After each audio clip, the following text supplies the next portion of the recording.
Selamat pagi, selamat datang di acara webinar peluncuran buku Memahami Perjanjian Kerja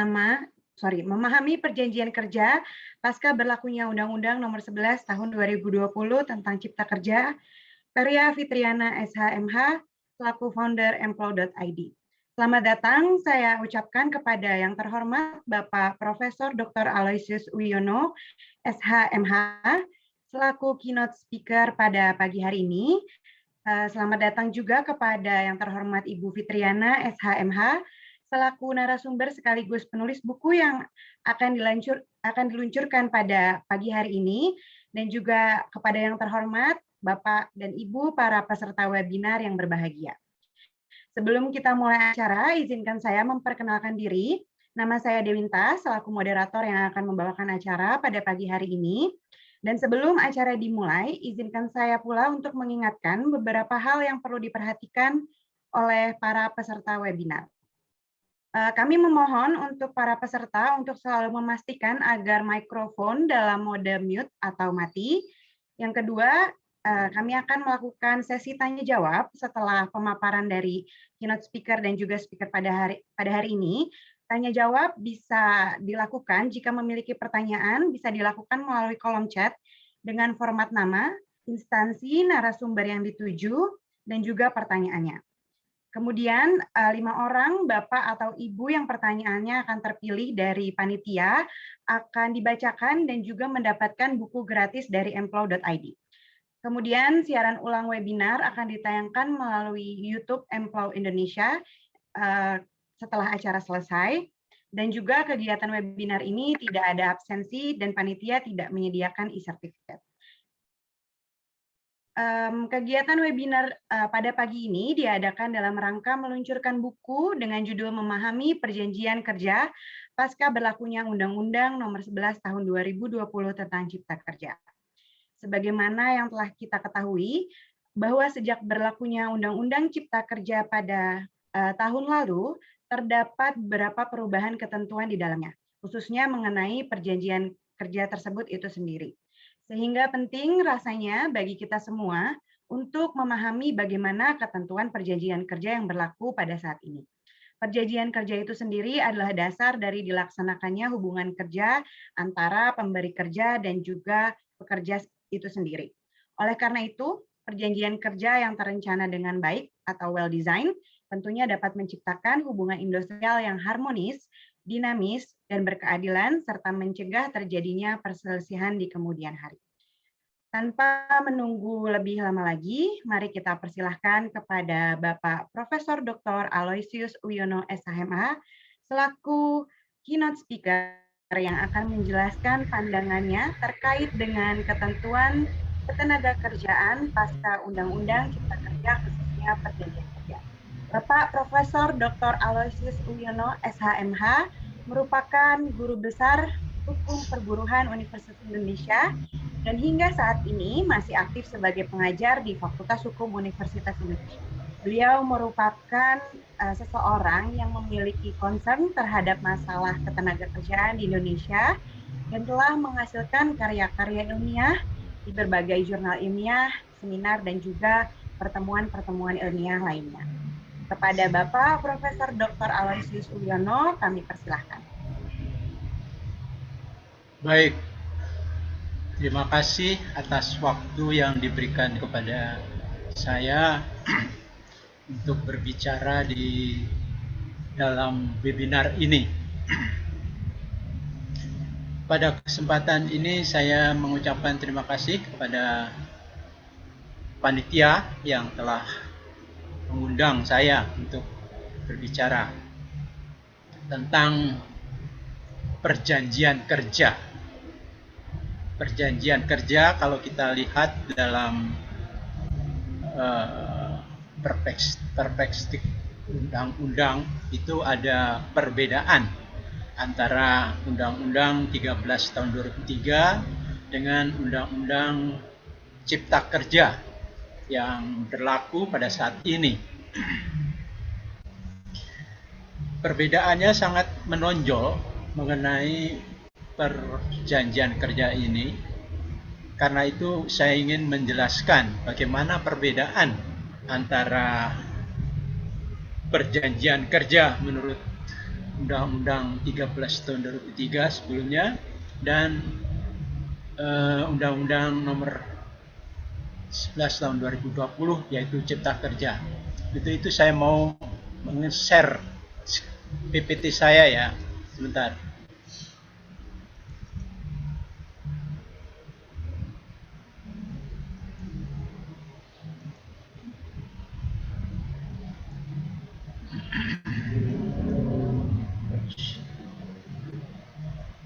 Jadi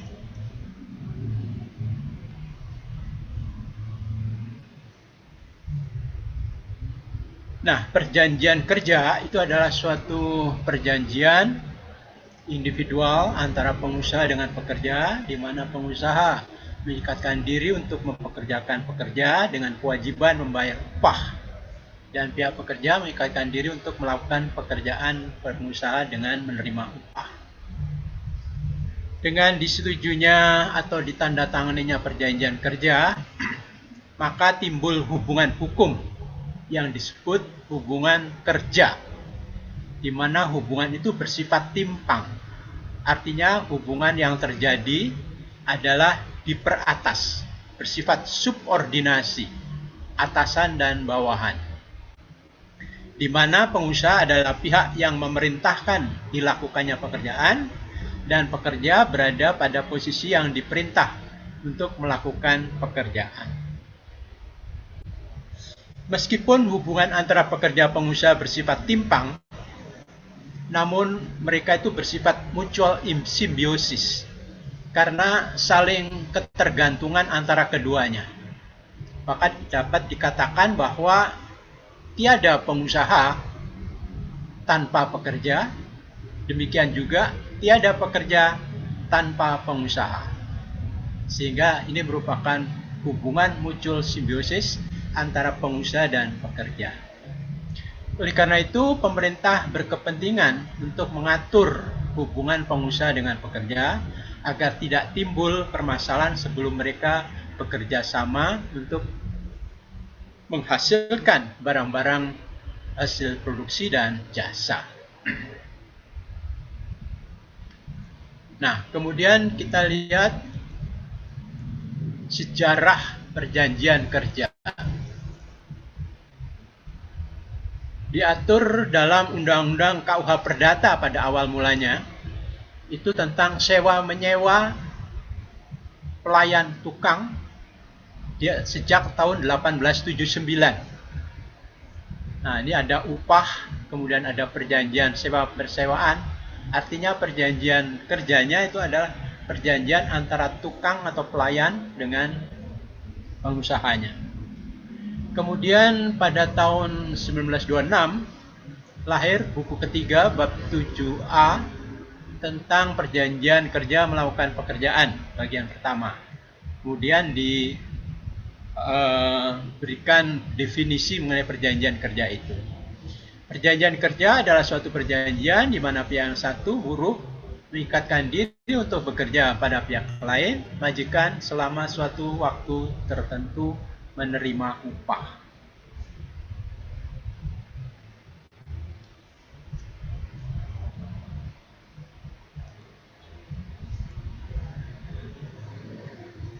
Kemudian selanjutnya dalam KUH Dagang, buku kedua bab 4 tentang perjanjian kerja laut, diatur mengenai perjanjian kerja laut pada umumnya, pasal 395.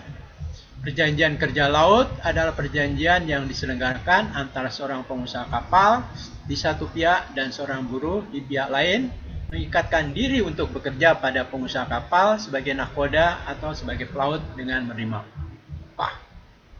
Kemudian selanjutnya pada tahun 69 lahir Undang-Undang tahun 14 tahun 1969. Dikenal dengan istilah tenaga kerja. Dalam pasal satunya, tenaga kerja adalah tiap orang yang mampu melakukan pekerjaan baik di dalam hubungan kerja maupun di luar hubungan kerja guna menghasilkan jasa atau barang untuk memenuhi kebutuhan masyarakat. Nah, Di sini istilah buruh itu adalah mereka yang terikat di dalam suatu hubungan kerja. Sedangkan yang di luar hubungan kerja itu adalah swakerja. Jadi buruh merupakan bagian dari tenaga kerja. Kemudian pasal 5 nomor 5, kemudian dalam Undang-Undang 13 tahun 2003, perjanjian kerja adalah perjanjian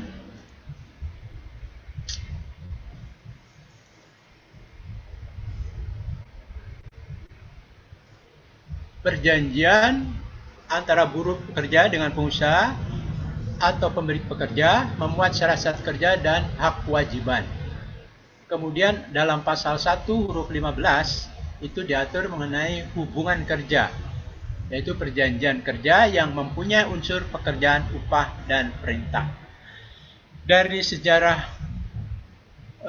pembentukan perjanjian kerja, maka jelas di sini pengertian perjanjian kerja sejak diatur dalam KUH Perdata, Hukum Dagang, Undang-Undang 14 tahun 9, Undang-Undang 13 tahun 2003 itu mempunyai kesamaan, yaitu perjanjian kerja yang mempunyai esensi yang sama, yaitu adanya pekerjaan, adanya perintah, dan adanya upah.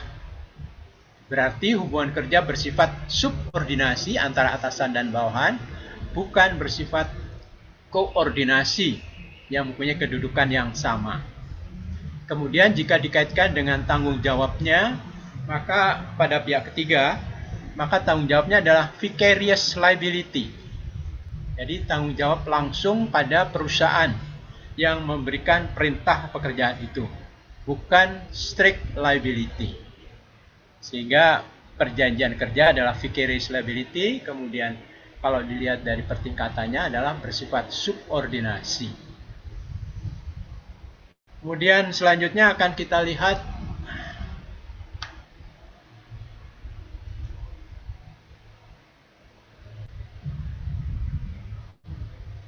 jenis perjanjian kerja. Perjanjian kerja ada dua, perjanjian kerja waktu tidak tertentu dan perjanjian kerja waktu tertentu. Nah, yang jadi masalah adalah perjanjian kerja waktu tertentu. Perjanjian kerja yang lamanya hubungan kerja dibatasi waktunya, kemudian tanpa masa percobaan. Sedangkan perjanjian kerja waktu tidak tertentu itu adalah perjanjian kerja yang lamanya hubungan kerja tidak ditentukan dan ditentukan masa percobaan selama 3 bulan. Sekarang kita bahas mengenai perjanjian kerja waktu tertentu. Pasal 4 Undang-Undang Cipta Kerja, PKWT berdasarkan jangka waktu tertentu dan berdasarkan selesainya suatu pekerjaan tertentu. Jadi ada dua macam, berdasarkan jangka waktu tertentu dan berdasarkan selesainya suatu pekerjaan tertentu. Kemudian ayat 2 adalah PKWT tidak dapat diadakan untuk pekerjaan yang bersifat tetap. Ini adalah ketentuan umumnya. Artinya PKWT ada dua, jangka waktu dan selesainya suatu pekerjaan. Dan kedua adalah tidak dapat diadakan untuk pekerjaan yang bersifat tetap. Nah,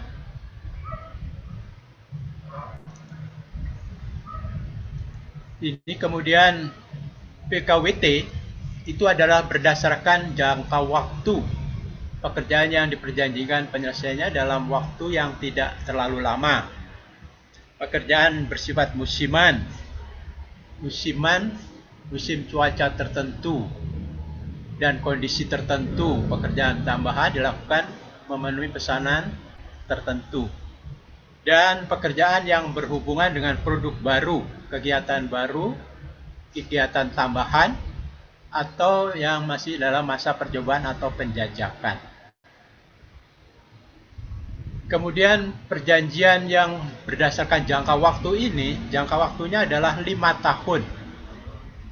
Dan dapat diperpanjang berdasarkan kesepakatan keseluruhan PKWT beserta perpanjangannya tidak lebih dari 5 tahun. Artinya bisa dikontrak 2 tahun, kemudian diperpanjang lagi 2 tahun, dan masih ada sisa 1 tahun. Artinya seluruh perpanjangan kontrak itu adalah 5 tahun. Untuk perjanjian kerja waktu berdasarkan jangka waktu.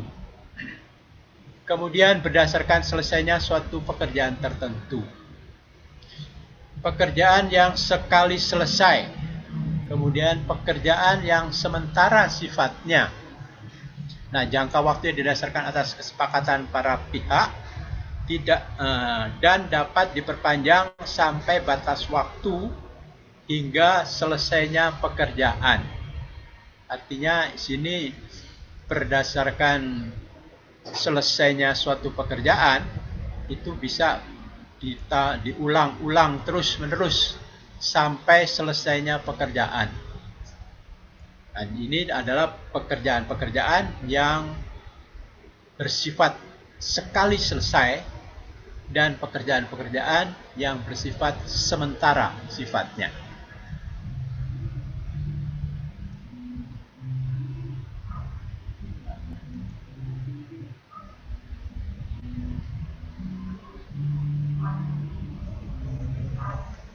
Kemudian ada lagi PKWT yang dilaksanakan terhadap pekerjaan tertentu lainnya. Ini adalah PKWT yang ketiga. Pekerjaan yang jenis sifat atau pekerjaan kegiatannya bersifat tidak tetap atau berubah-ubah dalam hal, waktu, dan volume pekerjaan, serta pembayaran upah pekerja buruh berdasarkan kehadiran. Ini disebut PKWT pekerja harian. Pekerja buruh bekerja kurang dari 21 hari per bulan. Jadi dia bekerja selama kurang dari 21 hari dalam 1 bulan. Ini disebut PKWT pekerja harian. Dalam hal pekerja 21 hari selama lebih 3 bulan berturut-turut, maka PKWT berubah menjadi PKWTT.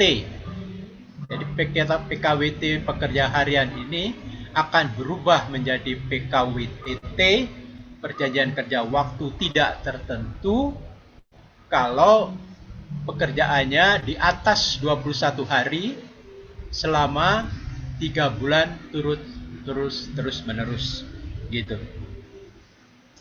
Nah, kemudian pembuatan PKWT ini dibuat secara kolektif. Isinya antara lain adalah nama perusahaan, nama alamat pekerja buruh, jenis pekerjaan yang dilakukan, dan besarnya upah. Ini perjanjian kerja waktu tertentu, PKWT pekerja harian lepas. Kemudian ketentuan umum mengenai PKWT. Ketentuan umum tentang PKWT paling sedikit memuat nama, alamat perusahaan dan jenis perusahaan, nama jenis kelamin, umur dan alamat pekerja, jabatan atau jenis pekerjaan, tempat pekerjaan, besarnya upah dan cara pembayaran, hak dan kewajiban pengusaha dan pekerja sesuai dengan ini, kemudian mulai jangka waktu dan tempat tanggal PKWT dibuat, dan tanda tangan para pihak PKWT. Ini paling sedikit memuat hal-hal ini. Kemudian ketentuan lainnya adalah perjanjian kerja untuk waktu tertentu dibuat secara tertulis serta harus menggunakan bahasa Indonesia dan huruf Latin. Kemudian yang ada larangan mengenai PKWT, yaitu PKWT tidak dapat mensyaratkan adanya masa percobaan. Kemudian yang kedua adalah PKWT tidak dapat diadakan untuk pekerjaan yang bersifat tetap. Artinya PKWT hanya untuk pekerjaan-pekerjaan yang bersifat sementara. Catatan PKWT harus dicatatkan secara daring pada Kementerian Ketenagakerjaan lambat-lambatnya 3 hari setelah PKWT ditandatangani. Kemudian selama sistem pencatatan daring belum tersedia, pencatatan melalui Disnaker 7 hari setelah PKWT ditandatangani.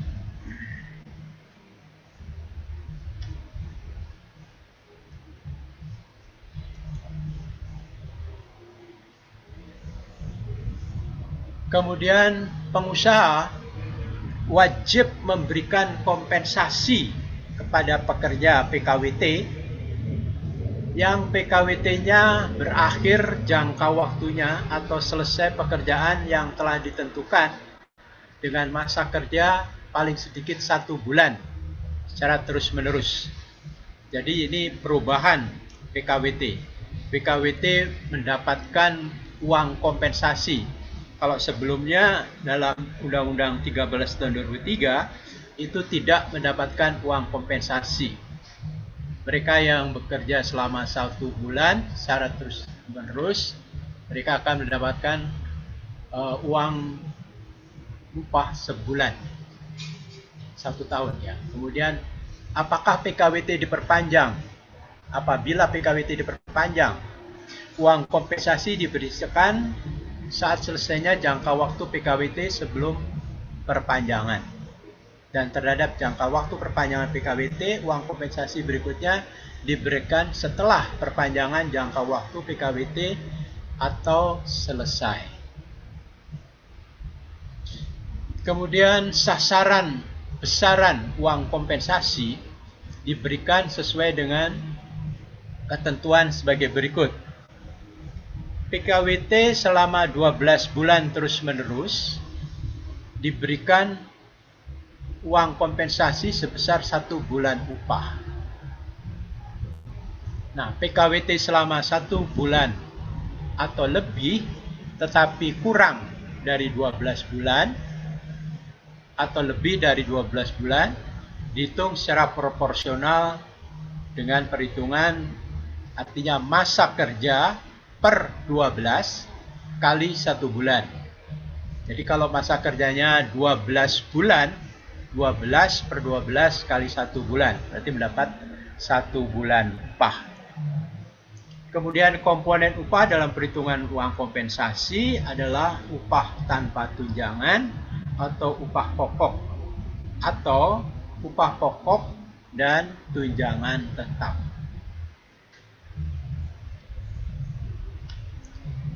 Pengecualian uang kompensasi berakhirnya PKWT. Uang kompensasi tidak diberikan dalam hal PKWT kurang dari 1 bulan atau PKWT-nya karena berakhir karena pekerja meninggal dunia, maka dia tidak mendapatkan uang kompensasi. Kemudian adanya putusan pengadilan atau putusan lembaga PPHI yang telah mempunyai kekuatan hukum, ini juga tidak mendapatkan uang kompensasi. Kemudian adanya keadaan kejadian tertentu yang dicantumkan dalam perjanjian kerja PP, PKB, peraturan perusahaan atau perjanjian kerja bersama yang dapat menyebabkan berakhirnya hubungan kerja. Kemudian pekerja merupakan TKA, tenaga kerja asing, juga tidak mendapatkan upah, kompensasi upah. Uang kompensasi untuk pekerja pada usaha mikro kecil diberikan sesuai dengan kesepakatan. Jadi besarnya uang kompensasi untuk pekerja pada perusahaan mikro dan kecil itu merupakan hasil kesepakatan antara pekerja dengan pengusaha. Kemudian, pengusaha atau pekerja yang mengakhiri PKWT, ini pengakhiran PKWT. Ini pasal 17 dan pasal 62 Undang-Undang 13 tahun 2003. Di dalam salah satu pihak mengakhiri hubungan kerja sebelum berakhirnya jangka waktu yang ditetapkan dalam PKWT, PHK sepihak, pengusaha wajib memberikan uang kompensasi yang besarnya dihitung berdasarkan jangka waktu PKWT yang telah dilaksanakan oleh pekerja buruh. Jadi PKWT setelah PKWT berakhir itu mempunyai hak atas uang kompensasi menurut pasal 17. Kemudian menurut pasal 62 Undang-Undang 13 tahun 2003, pengusaha dan pekerja buruh wajib membayar uang ganti rugi kepada pekerja buruh jika salah satu pihak mengakhiri jangka waktu PKWT sebelum PKWT berakhir. Ini berdasarkan pasal 62. Jadi misalnya, apabila salah satu pihak mengakhiri hubungan kerja sebelum berakhirnya jangka waktu yang ditetapkan dalam PKWT, atau berakhirnya hubungan kerja karena ketentuan sebagaimana dimaksud dalam pasal 61 ayat 1, maka pihak yang mengakhiri hubungan kerja diwajibkan membayar ganti rugi kepada pihak lainnya sebesar upah pekerja buruh sampai batas waktu berakhirnya jangka waktu PKWT. Sehingga di sini PKWT itu mendapatkan dua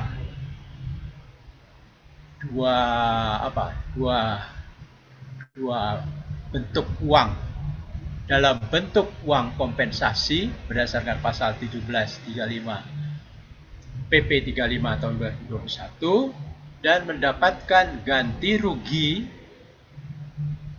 berdasarkan ganti rugi besarnya adalah sisa kontrak berdasarkan pasal 62 Undang-Undang 13 tahun 2003. Sehingga pengusaha atau pekerja buruh yang mengakhiri PKWT ini konsekuensinya akan mendapatkan dua konsekuensi, harus membayar uang kompensasi dan juga harus membayar uang sisa kontrak. Sekian.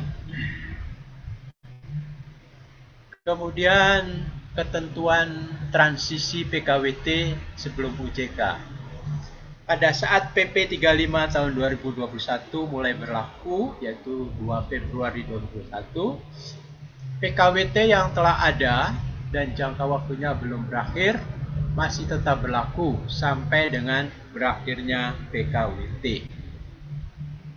Sedangkan uang kompensasi untuk PKWT jangka waktunya belum berakhir diberikan dengan ketentuan besaran uang kompensasi dihitung berdasarkan masa kerja pekerja yang perhitungannya dimulai sejak awal diundangkan. Saya kira demikian mengenai PKWT ini. Terima kasih atas perhatiannya. Wassalamualaikum warahmatullahi wabarakatuh.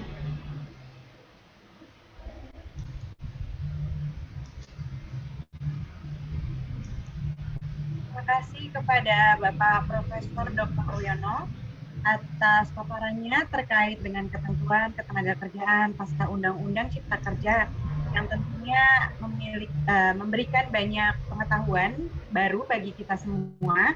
Dan untuk para peserta, saya ingatkan kembali, bagi yang memiliki pertanyaan bisa menyampaikan pertanyaannya melalui kolom chat atau kolom komentar dengan format nama, instansi, narasumber yang dituju, lalu pertanyaannya. Panitia akan memilih 5 pertanyaan untuk dijawab di sesi tanya-jawab di akhir acara. Berikutnya, kita akan mendengarkan paparan dari penulis buku Memahami Perjanjian Kerja Pasca Berlakunya Undang-Undang Nomor 11 Tahun 2020 tentang Cipta Kerja, yaitu dari Ibu Fitriana SH.MH. Ibu Fitriana SH.MH merupakan penulis buku dari buku Memahami Perjanjian Kerja Pasca Berlakunya Undang-Undang Nomor 11 Tahun 2020 tentang Cipta Kerja dan merupakan lulusan S1 dan S2 di Fakultas Hukum Universitas Indonesia dengan mengambil spesialisasi di bidang hukum ketenagakerjaan. Saat ini Ibu Fitriana berlaku sebagai founder emplow.id yang ditujukan untuk mengedukasi masyarakat mengenai hak-hak ketenagakerjaan melalui sosial media di Instagram dan Twitter @emplow_talks. Saat ini juga secara aktif membuat berbagai tulisan mengenai hukum ketenagakerjaan dan turut membantu melakukan penyusunan dan pengkajian terhadap dokumen ketenagakerjaan. Oleh karena itu, kepada Ibu Fitriana, kami persilahkan.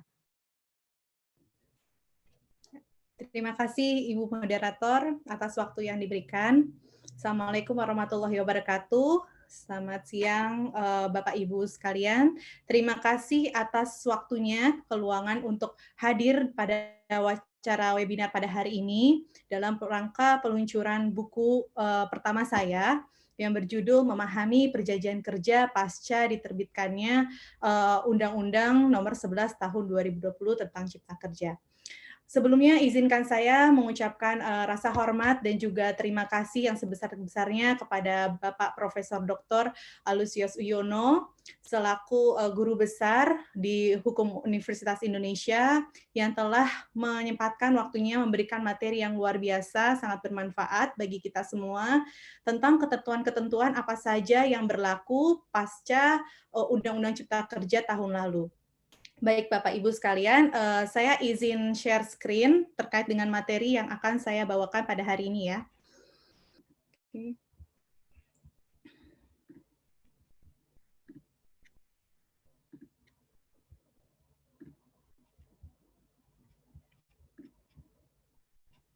Sudah muncul belum? Belum ya?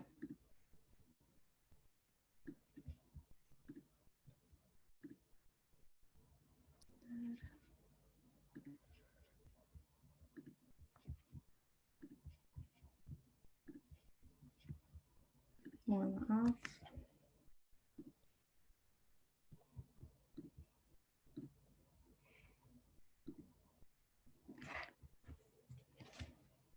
Tolong dibantu panitia, mohon maaf ini saya ada kendala untuk nge-share materi. Baik.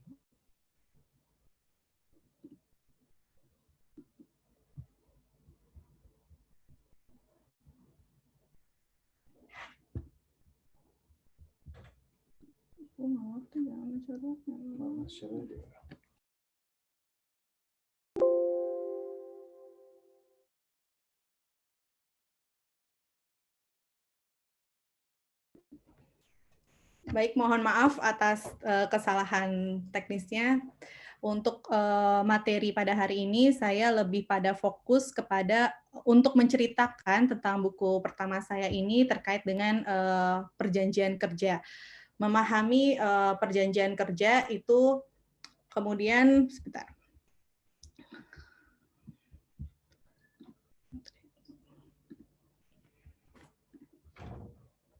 Mohon maaf.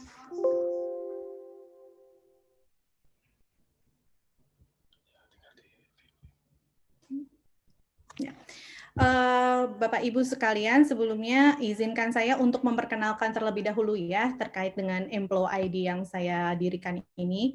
Employ ID itu sebenarnya merupakan singkatan dari Employment Law of Indonesia atau yang dalam bahasa Indonesia diartikan sebagai Hukum Ketenagakerjaan Indonesia.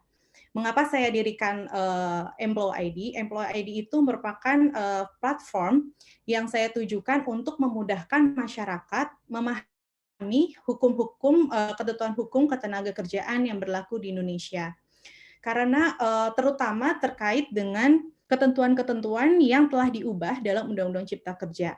Sebelumnya pada tahun lalu kita sudah tahu bersama bahwa terdapat ketentuan-ketentuan yang berubah sehingga banyak sekali pemikiran ataupun stigma-stigma bahwa ketentuan hukum ini sekarang jadi merugikan karyawan atau menguntungkan pengusaha.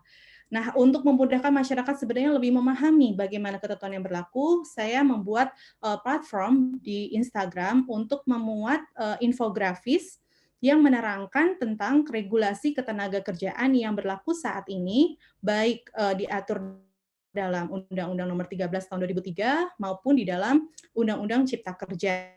Begitu. Jadi kemudian saya juga membuat website dalam www.employ.id. Di sana saya juga menulis beberapa artikel saya yang saya bahas mengenai isu-isu yang sering terjadi di dunia ketenagakerjaan dikaitkan dengan regulasi yang ada begitu. Dan kemudian pada akhirnya setelah seiring berjalannya waktu, masih banyak rupanya baik para pengusaha maupun pihak karyawan yang masih benar-benar belum paham nih bagaimana sih perjanjian kerja yang seharusnya. Bagi saya perjanjian kerja itu sangat penting, Bapak Ibu sekalian, bagi kita untuk membuat terlebih dahulu sebelum kita bekerja. Karena hubungan kerja itu lahir ketika disepakatinya perjanjian kerja itu. Perjanjian kerja akan memuat bagaimana pelaksanaannya, bagaimana besaran upahnya, apa saja yang akan dilakukan oleh si karyawan yang bersangkutan. Bahkan, sepengetahuan saya bahwa ternyata perjanjian kerja itu juga harus dipahami bagi pengusaha yang ingin merekrut karyawannya. Karena pengusaha harus tahu betul-betul akan dipekerjakan oleh karyawan kontrak atau karyawan tetap.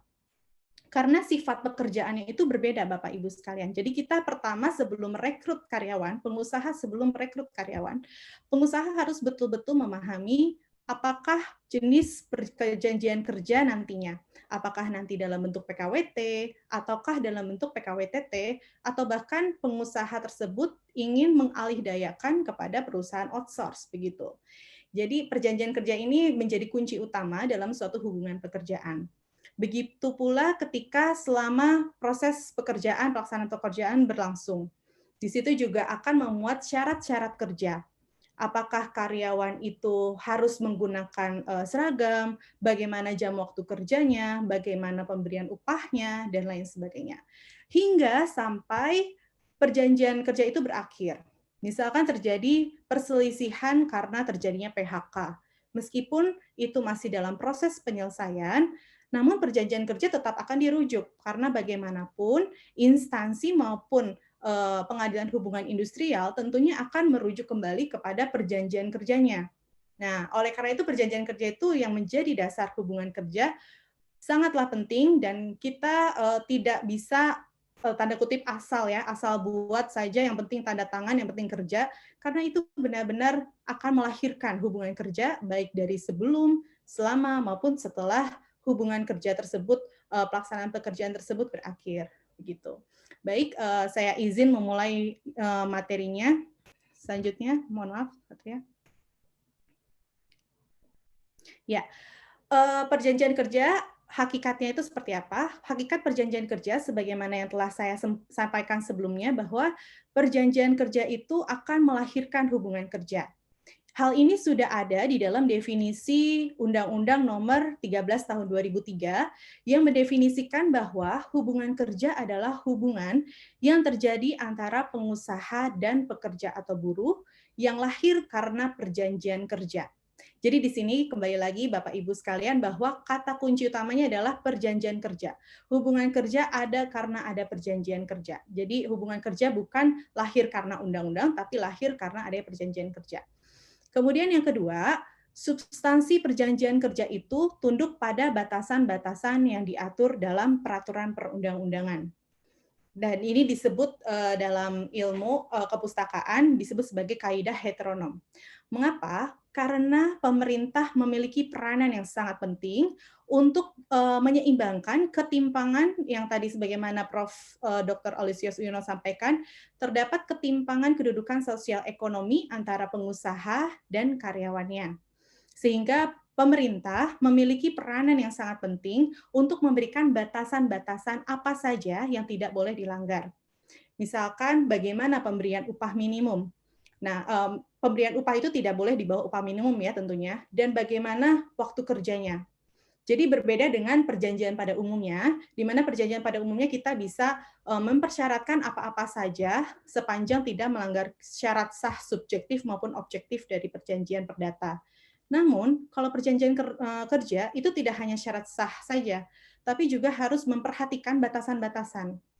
Seperti waktu kerja itu dibatasi hanya 7 jam sehari atau 8 jam sehari, tidak boleh lebih dari itu. Seperti itu Bapak Ibu. Jadi perjanjian kerja ini unik ya, beda dengan perjanjian pada umumnya. Kemudian yang ketiga, jenis perjanjian kerja itu akan menentukan bagaimana pelaksanaannya dan hak-hak pekerja atau buruh yang bersangkutan. Jadi untuk karyawan PKWT dan karyawan PKWTT itu tentu jelas memiliki pelaksanaan pekerjaan dan hak yang berbeda. Hak yang berbeda di sini bukan dari segi upah ya, karena upah itu tidak ada perbedaan antara PKWT dan PKWTT pada dasarnya. Namun perbedaan hak di sini adalah hak akibat PHK-nya, di mana karyawan yang PKWT berhak atas uang kompensasi, sedangkan untuk karyawan yang PKWTT itu berhak atas uang pesangon, uang penghargaan masa kerja, uang penggantian hak, dan atau uang pisah, tergantung kepada alasan masing-masing PHK tersebut.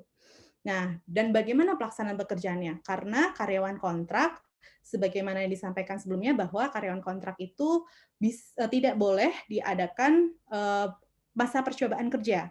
Sedangkan kalau karyawan tetap itu boleh diperjanjikan adanya masa percobaan kerja. Jadi tentunya jenis pekerjaan, jenis perjanjian kerja ini berbeda ya antara PKWT dan PKWTT. Begitu. Selanjutnya,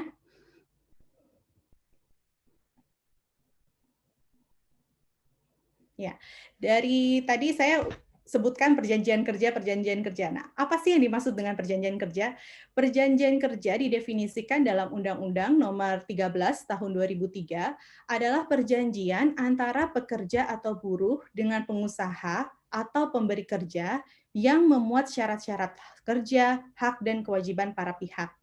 Nah, di sini Bapak Ibu sekalian, bahwa perjanjian kerja yang dimaksud dalam Undang-Undang Tenaga Kerjaan dan juga Undang-Undang Cipta Kerja adalah perjanjian yang dibuat oleh karyawan dan pengusaha. Dalam arti pengusaha itu adalah orang individu maupun persekutuan maupun badan hukum yang menjalankan kegiatan usahanya. Jadi tidak bisa diasumsikan seperti instansi pemerintah ya Bapak Ibu. Kalau P3K atau ASN atau PNS itu berlaku undang-undang yang menaunginya, yaitu Undang-Undang ASN. Dia tidak tunduk pada Undang-Undang Ketenagakerjaan begitu. Jadi istilahnya bisa disimpulkan bahwa Undang-Undang Ketenagakerjaan untuk pihak swasta begitu Bapak Ibu sekalian. Selanjutnya.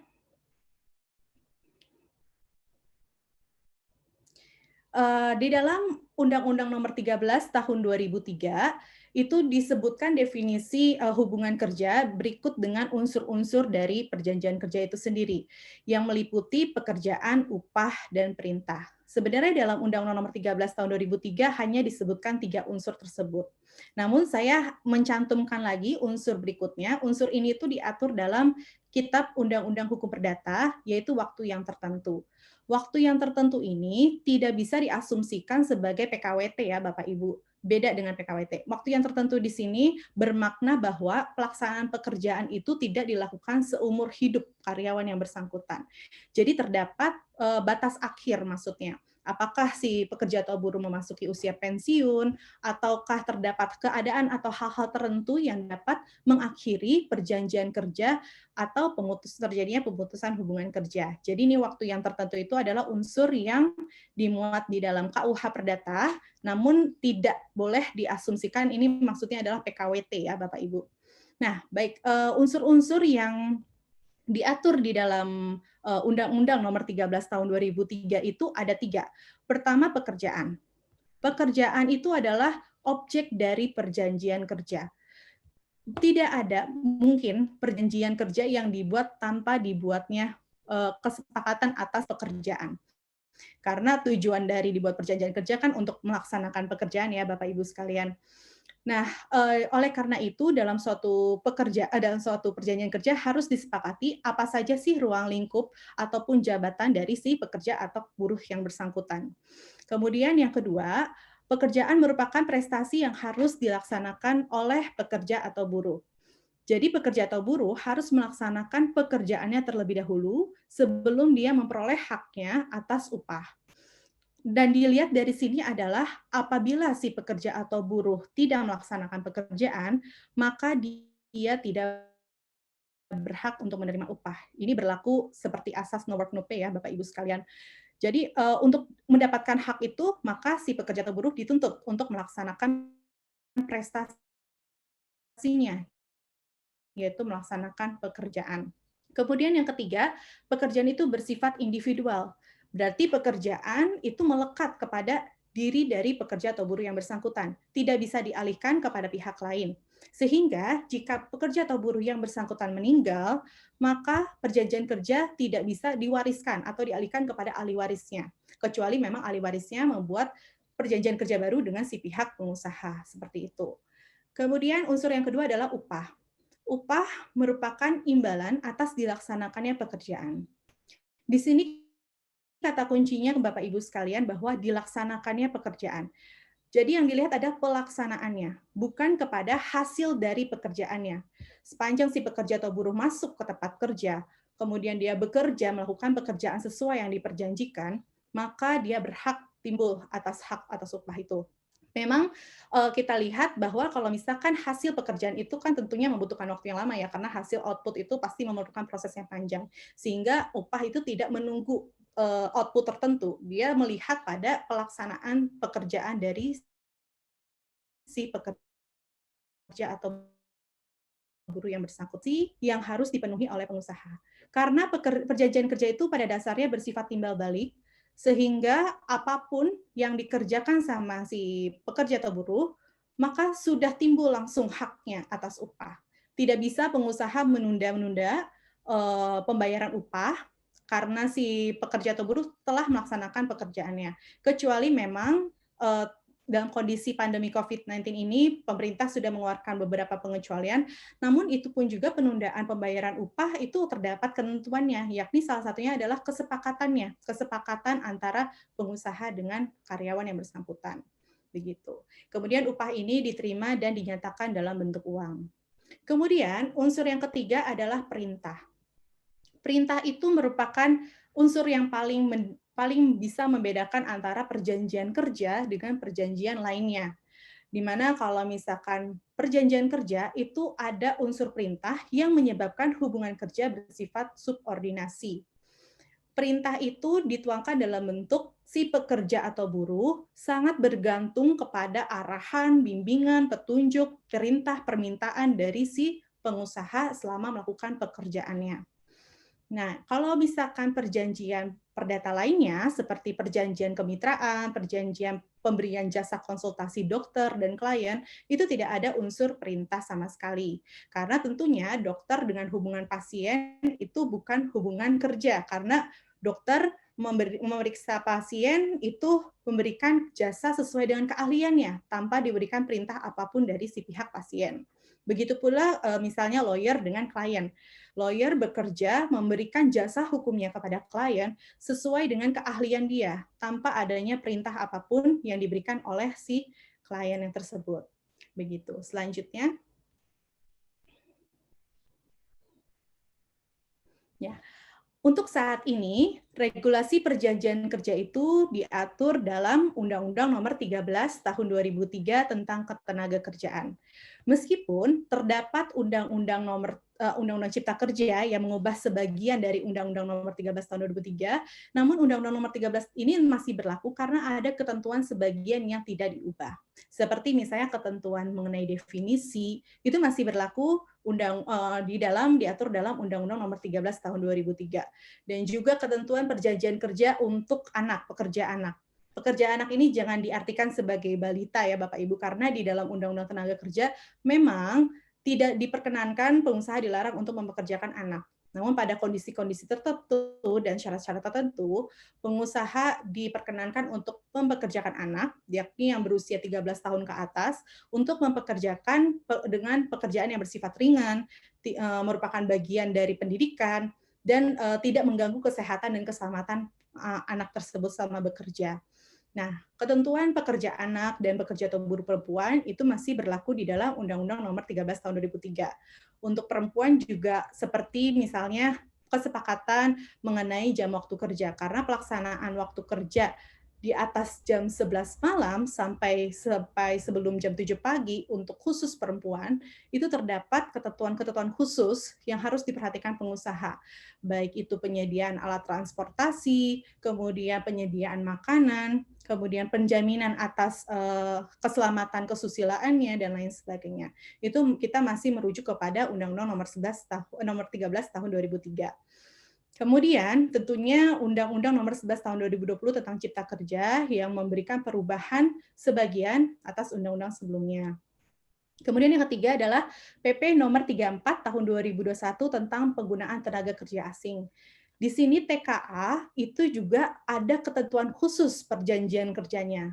Karena TKA tidak bisa bersifat tetap atau tidak bisa permanen di Indonesia.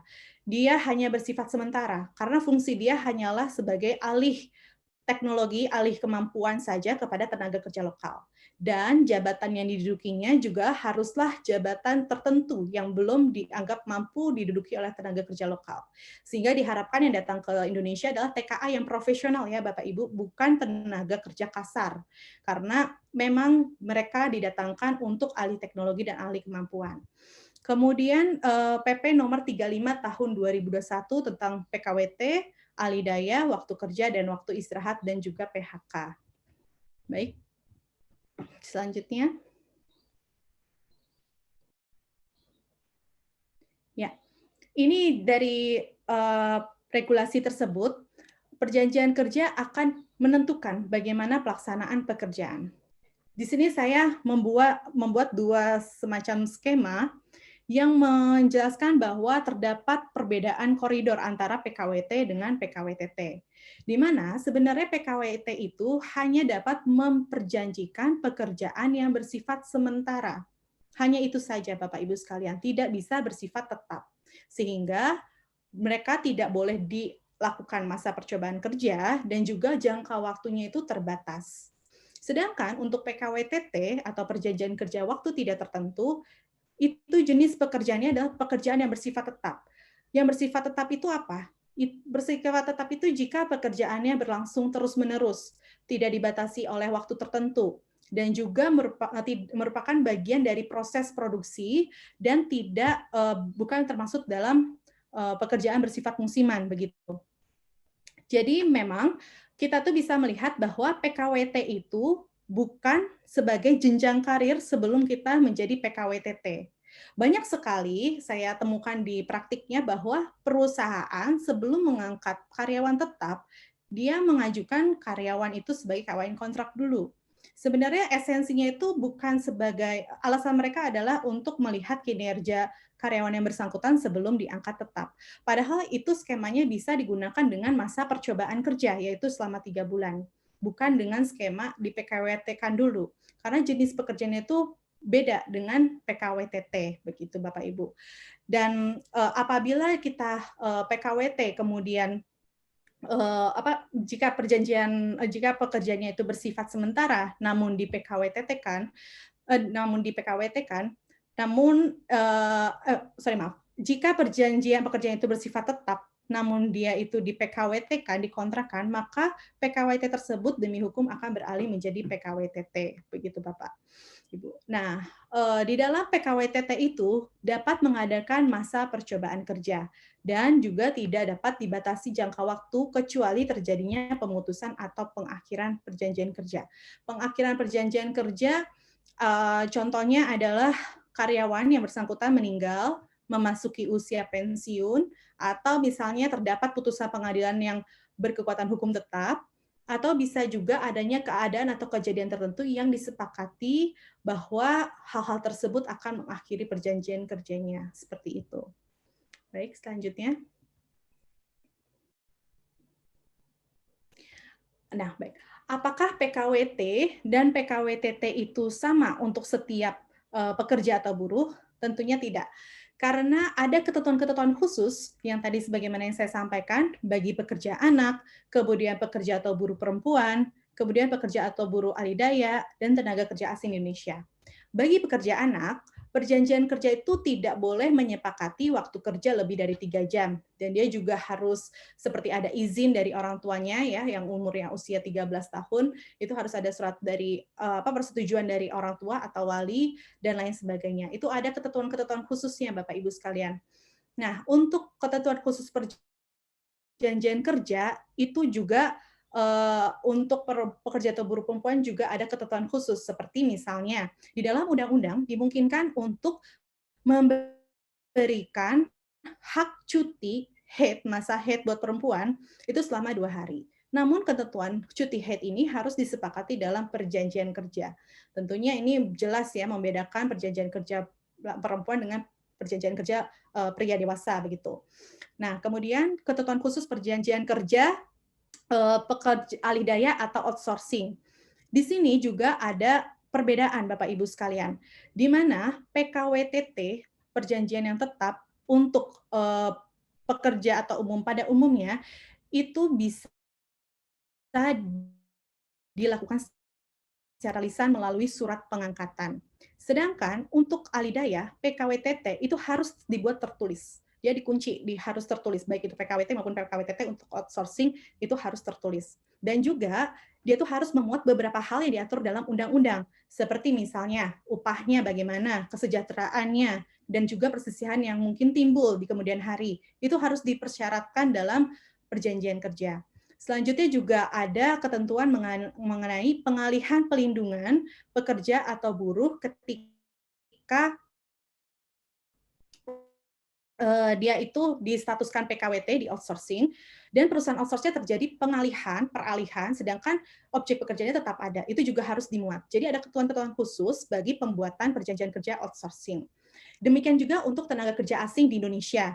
TKA di Indonesia itu tidak bisa bersifat tetap, jadi dia hanya kontrak dengan PKWT saja. Dan jabatan-jabatannya juga tidak bisa umum, karena hanya jabatan-jabatan tertentu yang dibatasi oleh undang-undang. Misalnya TKA tidak bisa menempati jabatan personalia. Karena kenapa? Karena kultur TKA tentunya akan berbeda dengan kultur di Indonesia ya. Jadi tidak boleh menduduki jabatan personalia, kemudian juga jabatan-jabatannya itu yang dianggap belum mampu untuk diduduki oleh tenaga kerja lokal dan lain sebagainya. Dan juga untuk membuat perjanjian kerja dengan TKA itu pengusaha atau pemberi kerja harus memiliki pengesahan RPTKA terlebih dahulu. Itu terdapat beberapa ketentuan khusus sebelum penyusunan perjanjian kerja dengan TKA di Indonesia. Baik, selanjutnya.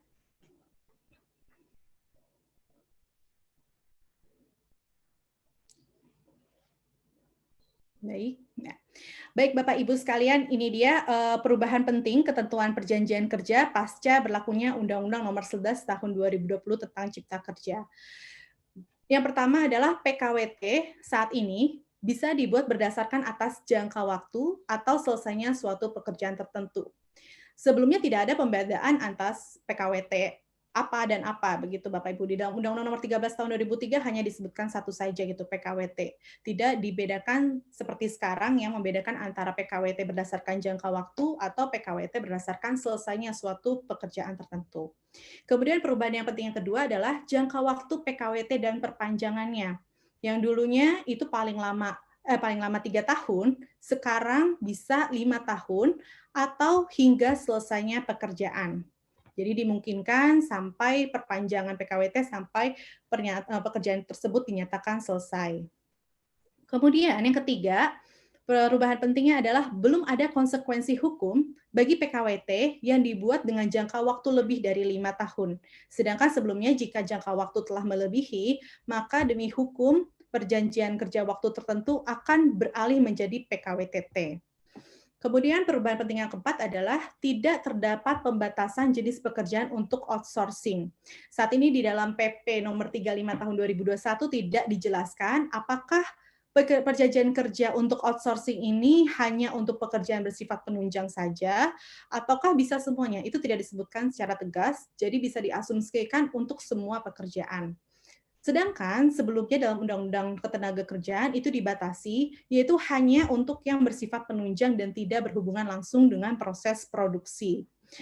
Bagi saya, ketentuan ini sebenarnya tidak hanya merugikan hak pekerja atau buruh, tapi juga sebenarnya bagi perusahaan user dan juga perusahaan outsourcing. Mengapa perusahaan outsourcing sekarang seperti seolah-olah menjadi perusahaan alih risiko ya Bapak Ibu, karena semua tanggung jawab atas kesejahteraan karyawan yang bersangkutan menjadi tanggung jawab beliau, menjadi tanggung jawab perusahaan si outsource.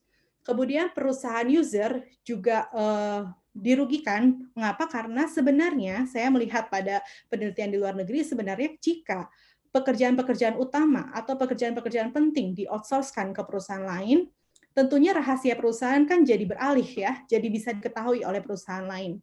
Dan tentunya perusahaan yang lain itu, perusahaan outsourcing ini tentunya berpotensi menjadi kompetitor baru jika dia ingin berubah menjadi perusahaan yang bergerak di bidang sama. Jadi rahasia-rahasia, seluruh informasi rahasia perusahaan bisa saja dimiliki oleh perusahaan outsource begitu. Dan juga yang melakukan pekerjaan adalah kan karyawan outsource yang tidak memiliki hubungan langsung dengan perusahaan user. Tentunya ini jadi perlu kehati-hatian meskipun sekarang terbuka belum ada pembatasan, namun perusahaan user juga perlu wanti-wanti nih sebenarnya pekerjaan apa saja yang bisa di-outsourcing-kan. Jangan sampai rahasia-rahasia data-data informasi perusahaan kemudian bisa dialihkan kepada perusahaan lain yang bisa tentunya berpotensi menjadi kompetitor. Kemudian perubahan penting selanjutnya adalah PKWT Alidaya Outsourcing harus mensyaratkan pengalihan pelindungan hak pekerja atau buruh. Sebelumnya tidak diharuskan dalam Undang-Undang Nomor 13 Tahun 2003. Yang terakhir adalah pekerja atau buruh PKWT sekarang berhak atas uang kompensasi saat perjanjian kerja berakhir. Saat dulu dalam Undang-Undang Ketenagakerjaan tidak ada pemberian uang kompensasi. Begitu. Selanjutnya,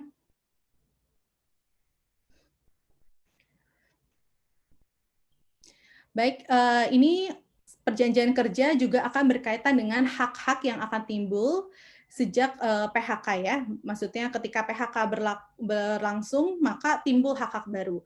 Hak-hak barunya itu juga tergantung kepada jenis perjanjian kerjanya.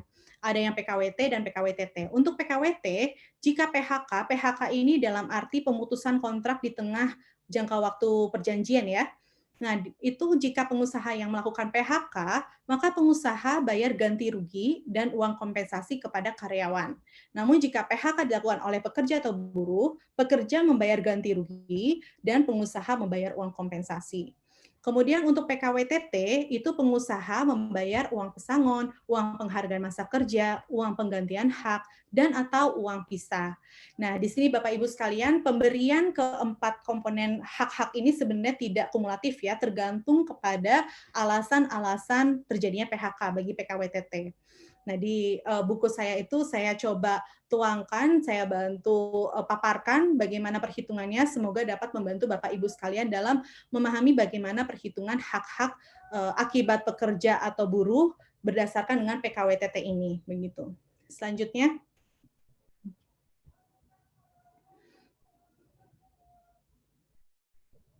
Oke, baik Bapak Ibu sekalian, persisihan di dunia hukum ketenagakerjaan itu namanya persisihan hubungan industrial. Persisihan hubungan industrial itu sebenarnya ada 4, yaitu persisihan hak, persisihan kepentingan, persisihan PHK, dan persisihan antar serikat pekerja atau serikat buruh. Namun, persisihan yang diakibatkan adanya perjanjian kerja itu adalah perselisihan hak, perselisihan kepentingan, dan perselisihan PHK saja. Karena perselisihan antar serikat pekerja atau serikat buruh itu tidak melibatkan pihak pengusaha, karena itu adalah perselisihan yang terjadi antara sesama anggota serikat pekerja atau serikat buruh ya Bapak Ibu. Baik, jadi perselisihan akibat perjanjian kerja itu ada 3, perselisihan hak. Contoh perselisihan hak adalah perselisihan ketika di dalam misalkan perjanjian kerja disepakati upahnya 5 juta rupiah, kemudian ternyata pengusaha hanya membayar 3 juta. Tentunya terdapat perbedaan pelaksanaan. Nah, perbedaan pelaksanaan ini, jika si pekerja atau buruh tidak menerima, bisa mengajukan penyelesaian perselisihan sesuai dengan mekanisme yang diatur dalam Undang-Undang Nomor 2 Tahun 2004, yaitu melalui bipartit, tripartit, KPHI, dan lain sebagainya. Kemudian perselisihan kepentingan, contohnya adalah pencantuman syarat-syarat kerja yang diatur dalam perjanjian kerja.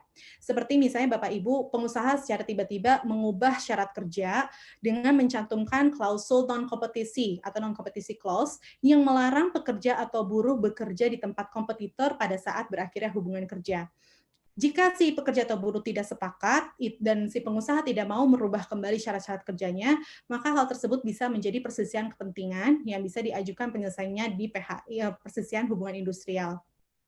Kemudian perselisihan PHK itu karena tidak adanya kesesuaian pendapat mengenai pengakhiran hubungan kerja. Contohnya di dalam perjanjian kerja telah disepakati apa-apa saja pelanggaran yang bisa dikategorisasikan sebagai alasan PHK. Kemudian terjadi dispute mengenai pengakhiran PHK berdasarkan pelanggaran tersebut, nantinya akan dirujuk lagi kembali lagi kepada perjanjian kerja, ketentuannya bagaimana,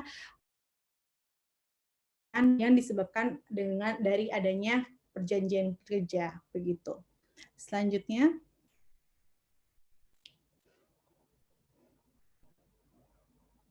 baik Bapak Ibu sekalian, dari pemaparan saya ingin menekankan kembali ya, bahwa perjanjian kerja itu sangat penting untuk direncanakan dengan baik. Karena dari hulu ke hilir, dari saat merekrut karyawan, kita harus tahu bagaimana perjanjian kerjanya, bagaimana pelaksanaannya, kemudian juga bagaimana mengantisipasi, mitigasi resiko terhadap perselisihan-perselisihan yang mungkin akan timbul.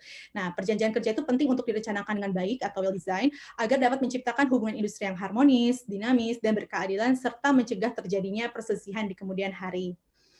Baik, terima kasih Bapak Ibu sekalian atas waktunya mendengarkan pemaparan pada hari ini. Saya kembalikan kepada Ibu Moderator. Terima kasih kepada Ibu Fitriana atas paparannya yang juga memberikan banyak pengetahuan baru bagi kita mengenai perjanjian kerja, terutama setelah berlakunya Undang-Undang Nomor 11 Tahun 2000. Nah, setelah kedua pemaparan yang menarik tersebut, selanjutnya kami akan melakukan sesi tanya-jawab. Kami telah menerima beberapa pertanyaan yang menarik dari beberapa peserta, dan kami akan membacakan 5 pertanyaan terpilih.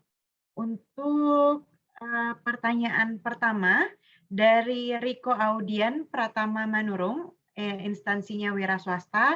Pertanyaannya ditujukan kepada Profesor Uyono. Pertanyaannya, apakah perusahaan boleh membuat perjanjian kerja dengan karyawan namun tidak mengacu dalam UU Cipta Kerja? Lalu, apakah dampak perusahaan yang membuat perjanjian kerja namun tidak berdasarkan UU Cipta Kerja tersebut? Kepada Profesor Uyono, kami persilahkan untuk menjawab.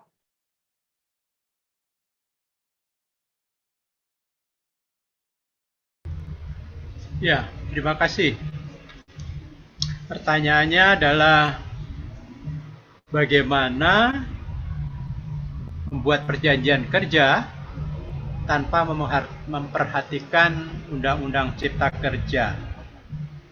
Ya, saya kira perjanjian kerjanya itu bertentangan dengan Undang-Undang Cipta Kerja. Kalau bertentangan dengan Undang-Undang Cipta Kerja, maka tidak berlaku. Misalnya, perjanjian kerja waktu tertentu dibuat jangka waktu 10 tahun. Padahal perjanjian kerja waktu tertentu untuk jangka waktu adalah 5 tahun, tidak boleh lebih. Maka itu akan bertentangan dengan Undang-Undang Cipta Kerja. Kalau dibuat 10 tahun atau 15 tahun, maka itu akan batal demi hukum. Sebab ketentuannya adalah 5 tahun. Saya kira demikian.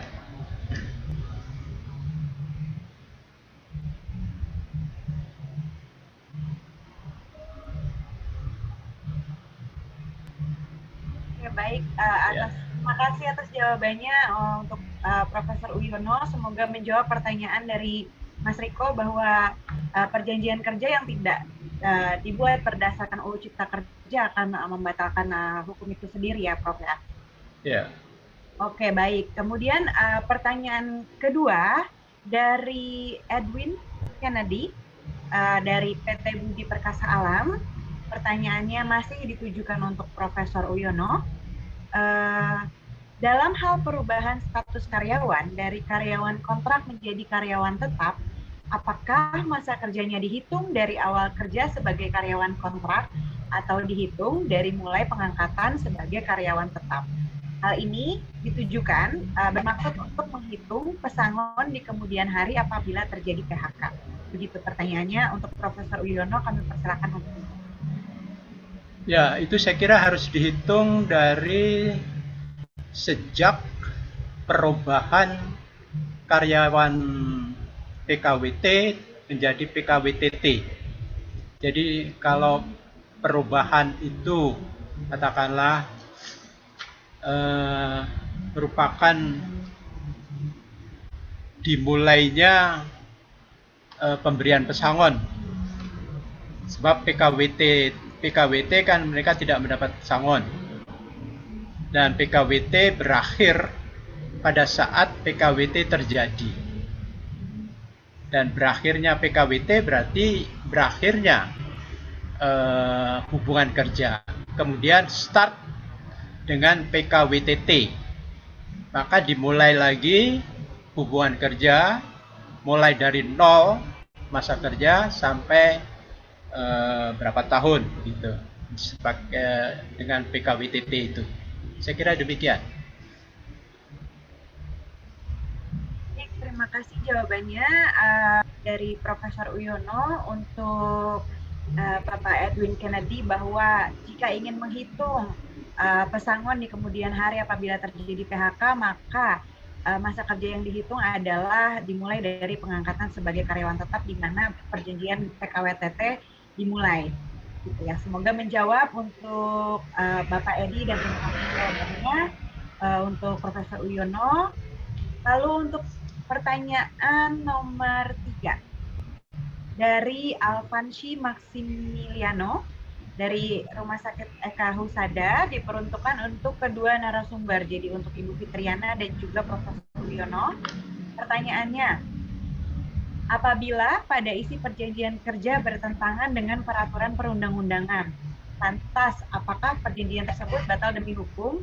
Ini tadi sudah dijawab ya pertanyaan pertama oleh Profesor Uyono sebenarnya di pertanyaan pertama.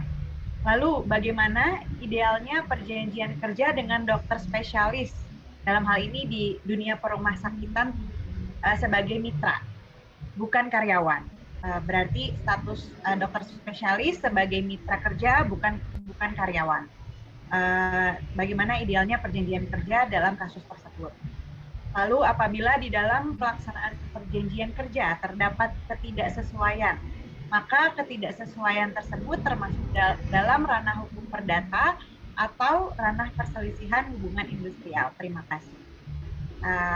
Begitu pertanyaan dari Alfansi Maximiliano kepada Profesor Uyono dan Ibu Fitriana. Silakan, kami persilakan untuk menjawab. Ya, yang pertama, perjanjian kerja bertentangan dengan undang-undang.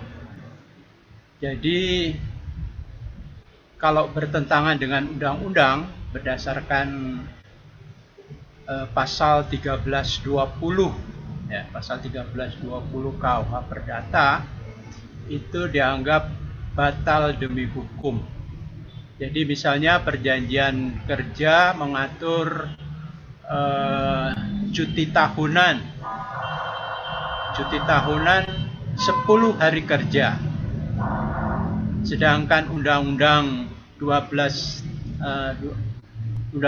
13 tahun 2003 mengatur cuti tahunan 12 hari kerja. Kan berbeda itu, 10 hari kerja dan 12 hari kerja, maka bertentangan. Maka itu batal demi hukum dalam perjanjian kerja. Kalau perjanjian kerjanya mengatur 14 hari kerja, sedangkan undang-undangnya masih 12 hari kerja, maka perjanjian kerja itu berlaku terus 14 hari kerja karena lebih menguntungkan pekerja. Jadi sepanjang menyangkut hak karyawan, maka standar yang ditentukan oleh pemerintah itu merupakan standar minimum. Kalau ketentuannya menyangkut kewajiban pekerja, maka ketentuan dalam undang-undang itu merupakan standar maksimum. Lebih kecil boleh. Jadi misalnya jam kerja kan 7 jam, 8 jam. Itu boleh di bawah ketentuan. Tapi kalau di atasnya berarti harus bayar upah lembur. Upah lembur itu juga merupakan sanksi itu ya. Saya kira demikian. Kemudian perjanjian kerja dokter spesialis dengan mitra kerja. Ini bukan perjanjian kerja, hanya perjanjian mitra kerja. Karena antara dokter spesialis dengan rumah sakit itu tidak ada apa istilahnya, tidak ada perintah dari rumah sakit pada dokter spesialis. Dokter spesialis melakukan pekerjaannya atas tanggung jawab sendiri, sehingga dia merupakan mitra kerja, bukan perjanjian kerja. Kemudian yang ketiga tadi apa, mengenai perselisihan hubungan industrial. Ini perselisihan yang mana ini? Perselisihan perjanjian kerja. Kalau mengenai perselisihan perjanjian kerja, perselisihan hak, kalau perselisihan hak berarti masuk PHI, Pengadilan Hubungan Industrial. Misalnya upahnya dibayarkan di bawah ketentuan dalam perjanjian kerja itu. Misalnya upahnya 10 juta, dibayarkan 5 juta, maka terjadi perselisihan. Kalau tidak terjadi perselisihan, nggak apa-apa. Kalau terjadi perselisihan, maka harus diselesaikan melalui Pengadilan Hubungan Industrial. Saya kira itu, demikian. Mungkin Fitriana mau menambah. Ya, Profesor Yono, terima kasih. Benar, setuju saya dengan Prof bahwa jika perjanjian kerja tersebut bertentangan dengan undang-undang, tentunya itu melanggar syarat sah. Itu sudah ada di dalam Undang-Undang Cipta Kerja bahwa kalau perjanjian kerja yang memperjanjikan pekerjaan ataupun bertentangan dengan undang-undang, maka demi hukum sudah dinyatakan tidak berlaku, ya, batal demi hukum. Jadi tidak perlu ada pengajuan pembatalan lagi. Kemudian untuk dokter spesialis, memang karena beliau bekerjanya berdasarkan keahlian dia, maka perjanjian yang lebih tepat adalah perjanjian untuk melaksanakan pekerjaan tertentu atau pekerjaan pemberian jasa. Karena dia bekerja tidak berada di bawah perintah dari si rumah sakit. Kemudian karena jika dia dibuat dari perjanjian untuk melakukan pekerjaan tertentu, maka itu masuknya ke ranah perdata biasa, bukan di dalam Undang-Undang Ketenagakerjaan, sehingga apabila terjadi perselisihan, dia akan diselesaikan di pengadilan negeri seperti biasa. Namun kalau memang untuk perjanjian kerja yang pada umumnya, itu perselisihannya itu diselesaikan melalui mekanisme hubungan industrial. Perlu ditekankan bahwa mekanisme penyelesaian hubungan industrial itu kita tidak bisa langsung mengajukan ke PHI, ya Bapak Ibu. Kita harus melalui beberapa prosedur yang berjenjang dan bertahap, baik dari bipartit. Itu pun bipartit harus ada pembuktiannya bahwa telah dilakukan bipartit, namun dinyatakan gagal atau tidak mencapai kesepakatan. Kemudian, jika bipartit itu gagal, baru bisa diselesaikan melalui tripartit. Tripartit itu di Disnaker setempat dicatatkan bahwa perselisihannya itu hendak ingin diselesaikan. Nantinya dari Disnaker akan berdasarkan jenis perselisihannya akan ditanyakan mau diselesaikan ke arah mana, ke mediasi kah, konsiliasi, atau arbitrase. Itu juga tergantung dari jenis perselisihannya. Kemudian baru bisa diajukan ke PHI, Pengadilan Hubungan Industrial. Jika gugatan diajukan tanpa adanya anjuran ataupun anjuran baik dari mediator ataupun konsiliator, maka nanti gugatan di PHI itu akan dikembalikan lagi kepada penggugat untuk dilengkapi terlebih dahulu, sehingga hukum acaranya sedikit berbeda dengan hukum acara perdata pada umumnya, di mana kalau perdata pada umumnya kan kita bisa, ya Bapak Ibu sekalian, langsung mengajukan ke pengadilan gugatan. Namun kalau di PHI itu harus ada terlebih dahulu bipartit, tripartit, dan kemudian di PHI. Begitu. Demikian dari saya, Bu Moderator. Terima kasih atas jawabannya dari Profesor Wiono dan juga Ibu Fitriana. Semoga menjawab pertanyaan dari peserta. Lalu ada pertanyaan berikutnya dari Ibu Iis Rahmawati, instansinya dari PT Istana Cipta Sembada. Pertanyaan ditujukan kepada Ibu Fitriana. Pertanyaannya, apakah kewajiban perusahaan membayar uang kompensasi dapat dihapuskan apabila karyawan memutus hubungan kerja karena melakukan pelanggaran berat? Kepada Ibu Fitriana, kami persilahkan untuk menjawab. Baik, terima kasih Ibu Moderator. Menurut saya uang kompensasi itu sampai saat ini belum ada pengecualian atas pembayaran uang kompensasi dalam hal si pekerja atau buruh melanggar pelanggaran yang bersifat mendesak ya atau berat.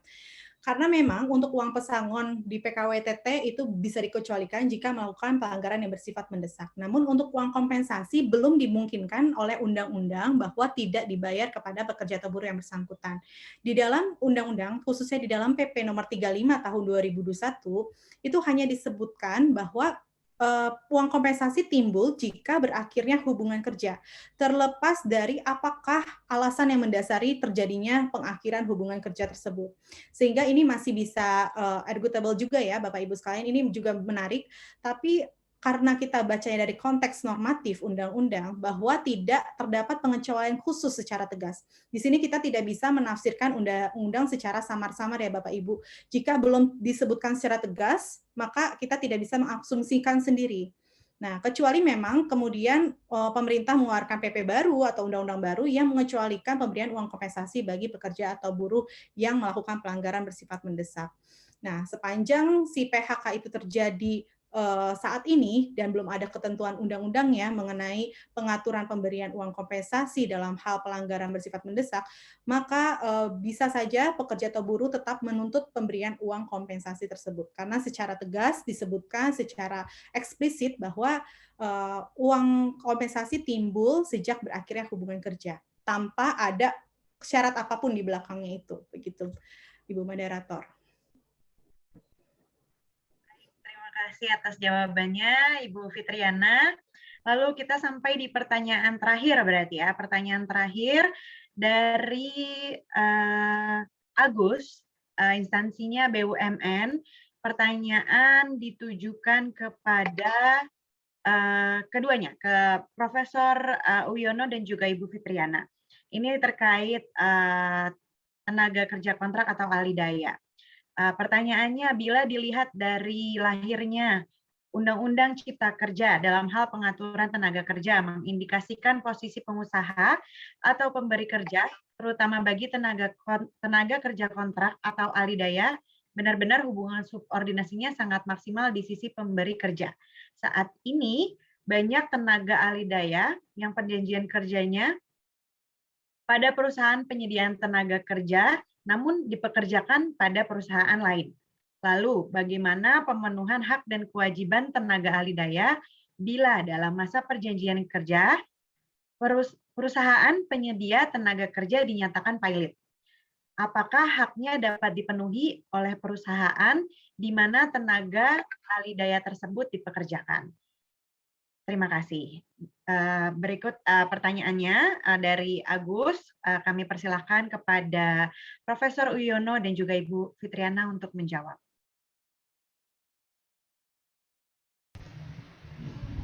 Nah, ini mengenai alih daya ya. Alih daya itu sebetulnya ada dua macam. Yang pertama yang disebut alih daya pekerja. Yang kedua adalah alih daya pekerjaan. Jadi alih daya pekerja itu yang dialihkan adalah pekerjanya dari perusahaan alih daya ke perusahaan user. Sedangkan alih daya pekerjaan itu yang dialihkan adalah pekerjaannya. Pekerjaan dari perusahaan lain ke perusahaan alih daya yang memiliki tenaga kerja alih daya. Oleh karena itu jelas ini apa istilahnya itu siapa yang bertanggung jawab terhadap siapa. Kalau alih daya pekerja itu yang bertanggung jawab adalah usernya. Usernya yang bekerja, yang bertanggung jawab terhadap pekerjaannya. Karena yang memberikan pekerjaan adalah user. Kemudian memberikan pekerjaan, memberikan perintah juga user. Pekerjaannya juga di kantor user. Jadi alih daya di sini hanya sebagai apa, juru bayar aja, upahnya dikasihkan kepada ahli daya, kemudian diberikan pada pekerjanya. Nah, ahli daya yang benar itu adalah ahli daya pekerjaan, dan ini diatur di dalam Undang-Undang Cipta Kerja.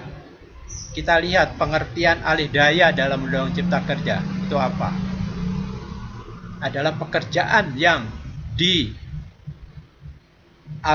kepada perusahaan yang lain, sehingga yang bertanggung jawab terhadap pekerja adalah perusahaan ahli daya, karena dia menerima pekerjaan dari perusahaan lain itu. Jadi misalnya ahli daya di bidang security itu yang melakukan pekerjaan di perusahaan yang memerlukan security itu adalah perusahaan ahli daya, sehingga mengenai pekerjaannya, perintahnya, kemudian pekerjanya itu adalah dari ahli daya. Sehingga kalau ada apa tadi istilahnya, perusahaan itu mengalami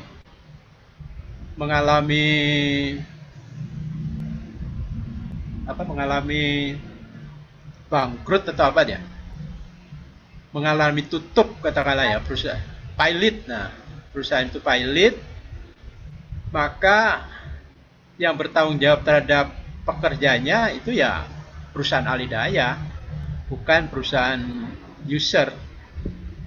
Saya kira demikian. Karena yang bertanggung jawab terhadap pekerjaan itu adalah perusahaan ahli daya. Saya kira demikian. Mungkin ada tambahan dari Fitriana, silakan. Izin Prof menjawab, kurang lebih saya sependapat dengan Profesor. Memang ya Prof, ini terdapat masih bisa menarik karena arguable, di mana dia itu sebenarnya kegiatan daya outsourcing ini merupakan kegiatan yang menyimpang pada konsep teori hubungan kerja yang sebenarnya, karena dia itu secara normatif melimpahkan tanggung jawab pemenuhan hak kepada perusahaan outsource. Namun pada praktiknya sebenarnya hubungan kerja itu secara teori, secara konsep seharusnya terjadi antara perusahaan user dengan si pekerja atau buruh yang bersangkutan, karena pekerja atau buruh yang bersangkutan melakukan pekerjaan di bawah perintah, di bawah pengawasan dari perusahaan user. Namun jika dikembalikan kepada normatif, ketentuan normatif, di dalam Undang-Undang Cipta Kerja bahwa kewajiban tanggung jawab atas pemenuhan hak-hak karyawan outsource itu merupakan tanggung jawab dari perusahaan outsource. Kecuali memang, jadi menurut pemahaman saya bahwa apabila perusahaan outsource itu pilot, itu tetap merupakan tanggung jawab perusahaan outsource. Nah, di dalam Undang-Undang Cipta Kerja itu sendiri juga diatur bagaimana perhitungan hak-hak kompensasi bagi perusahaan yang mengalami pilot. Nah, di situ terdapat perhitungannya, tidak full berapa kali upah, tidak, tapi 0, sekian dikalikan dengan besaran upah. Jadi kalau secara normatif itu memang merupakan tanggung jawab perusahaan outsourcing, karena tidak ada pengalihan tanggung jawab dari perusahaan outsource kepada perusahaan user, seperti itu. Dan kalaupun meskipun secara teori itu sudah menyimpang, namun agak sulit rasanya jika kita meminta sebagai karyawan outsource meminta tuntutan pemenuhan hak kita kepada perusahaan user, karena itu perlu ada proses semacam pembuktian atau yang membuktikan bahwa ternyata hubungan kerja ini secara real benar-benar terjadi antara perusahaan user dengan karyawan yang bersangkutan, seperti itu. Tapi secara normatif memang ditentukan bahwa tanggung jawab pemenuhan hak itu merupakan tanggung jawab sepenuhnya perusahaan outsource, dan undang-undang belum memberikan pengaturan mengenai bagaimana pengalihannya dalam hal perusahaan outsource tersebut pilot. begitu. Demikian Bu Moderator. Terima kasih atas jawabannya dari Profesor Uyono dan juga Ibu Fitriana. Karena kita sudah melakukan sesi tanya jawab untuk 5 pertanyaan, berarti hampir sampai kita juga di akhir acara. Kepada para peserta yang telah terpilih untuk dibacakan pertanyaannya, akan mendapatkan buku secara gratis yang nanti akan dihubungi oleh panitia setelah acara berakhir. Kami juga mohon kepada seluruh peserta untuk tidak segera meninggalkan ruangan webinar Zoom ini, karena panitia akan melakukan sesi foto bersama dengan para peserta. Izinkan kami juga untuk mengingatkan kembali beberapa informasi penting. Yang pertama mengenai pembelian buku yang dapat dilakukan melalui link yang telah kami pin pada kolom komentar. Jadi jika ingin membeli bukunya bisa dicek di kolom komentar, dapat dibeli melalui link Tokopedia. Dan berita baiknya, khusus pembelian di hari ini, para peserta akan mendapatkan harga spesial. Lalu kegiatan webinar ini tidak ada daftar absensi karena panitia tidak menyediakan e-certificate, dan juga jangan lupa untuk follow akun sosial media @emplow_talks untuk info-info dan update terbaru mengenai isu-isu ketenagakerjaan. Terima kasih saya ucapkan kepada yang terhormat Bapak Profesor Dr. Aloysius Uyono atas kehadiran dan kesediaannya. Terima kasih juga kepada Ibu Fitriana, dan juga terima kasih kepada para peserta yang telah meluangkan waktunya untuk hadir di acara webinar ini. Kami memohon maaf apabila selama berlangsungnya acara terdapat kekurangan ataupun salah kata. Kami berharap acara ini dapat memberikan banyak pengetahuan dan manfaat bagi kita semua.